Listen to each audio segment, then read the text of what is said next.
Mga kapatid, sa ating mga kapatid na umaasa na si former Vice President Leni Robredo ay tatakbo, huwag po tayong magpakaasa kasi hindi po natin siya pwedeng pilitin kung ayaw niya. Ang kailangan lang po natin kung sino yung kanyang i-endorso. Yun na lang ang ating suportahan.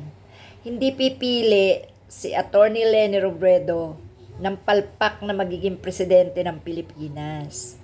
Kaya po, huwag tayong mag-assume na siya ay tatakbo. Karapatan din ng ating mahal na Vice President Leni Robredo na magdesisyon para sa sarili niya.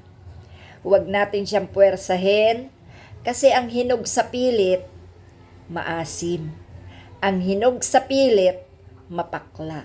Kaya po, huwag tayong mag-assume na siya ay magiging presidente natin ng Pilipinas.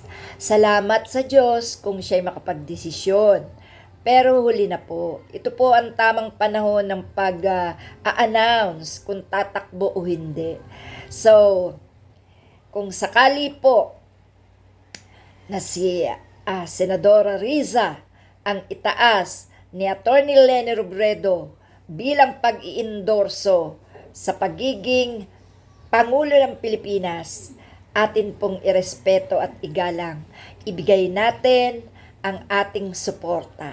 Ibigay natin ang tamang pagmamahal, pagtitiwala, at higit sa lahat, ipagdasal natin sa Diyos na ang isang Riza ang magtagumpay sa labang ito sapagkat sinimulan niya na ang laban, sinimulan niya na ang paninindigan, sinimulan niya na ang magandang reputasyon, sinimulan niya na ang pagmamahal sa bayan at higit sa lahat sa mamamayang Pilipino.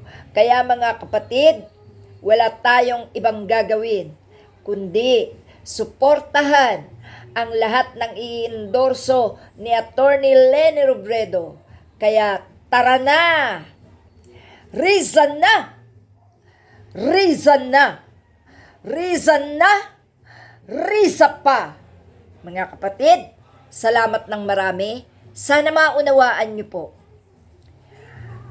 Ang isang taong may prinsipyo at paninindigan pag nagbitiw ng salita, mapanghahawakan. Yan po ang masasabi ko, mga kapatid natin. Doon na tayo sa matatag, doon na tayo sa palaban, doon na tayo sa may prinsipyo at paninindigan, at higit sa lahat, may tapang. Salamat!